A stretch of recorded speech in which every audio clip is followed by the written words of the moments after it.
You can't eat gold and silver, can you?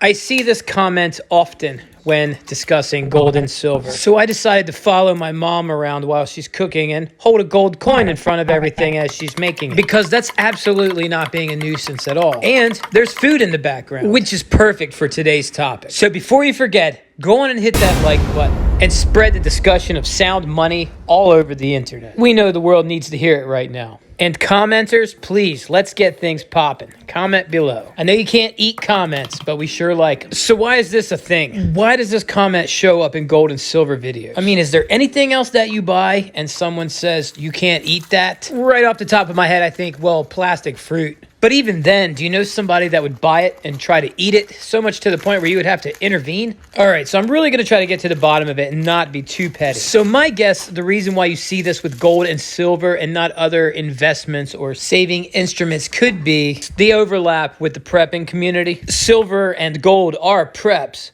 but they're usually one of the last things you prep if you're prepping like that. And by like that, I mean, for whatever reason, the music, it stops. And whatever you have is what you have. So if all of your supplies are maxed out, then you get some gold and silver for barter. I'm going to give a shout out to Homestead Aquarius, not because he's just been watching my videos, commenting and stuff. I really do like that.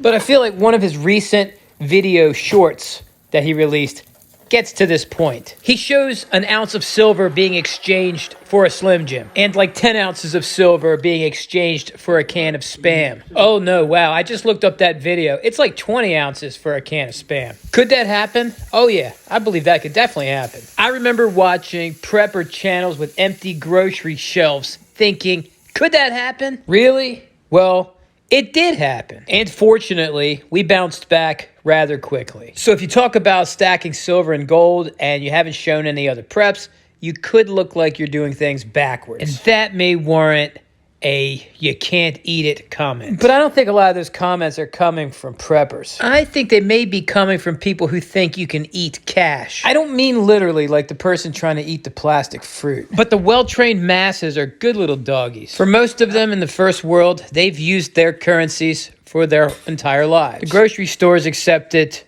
the restaurants accept it, and the farmers accept it. And other than prices going up regularly, it hasn't really ever been a problem. Cash becomes food very easily. And that has been the norm for many people's entire lives. So perhaps when they see a gold and silver video, they say, wait a minute, you can't eat that. And that probably stems from them thinking, wait a minute, I can't sell that. I've heard people say, where am I going to sell a 1 ounce gold coin? I don't know anyone that could buy that. And to those people, I would say, I'm sure you have not looked, because it is very easy to sell gold. It feels weird even saying sells, because when you've done it, it's just a quick transaction like going to the bank. But yeah, there's a few more variables. I'll give you that. Like say if you're buying fractional gold for high premiums and you need some money shortly after you bought that, yeah, you're gonna get burned. In that situation, I would just borrow against it, which is not difficult. After all, gold is a tier 1 asset. Tier 1 asset says who?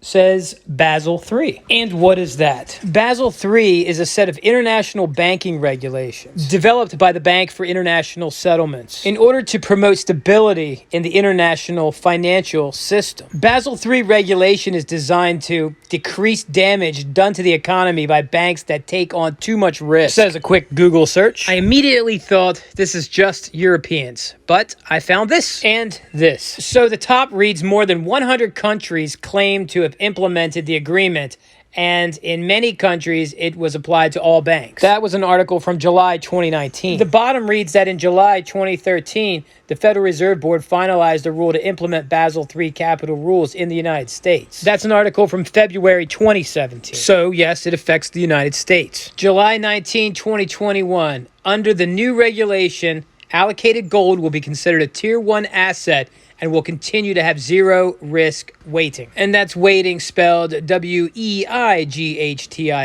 So at least 100 countries' central banks see this as a tier 1 asset. Now, I'm no expert on this, but based upon what I just looked up and the 6,000 years of history using gold, I believe that it should not be a problem to get something to eat. And you can actually eat gold. It's safe. So there you go. Bye.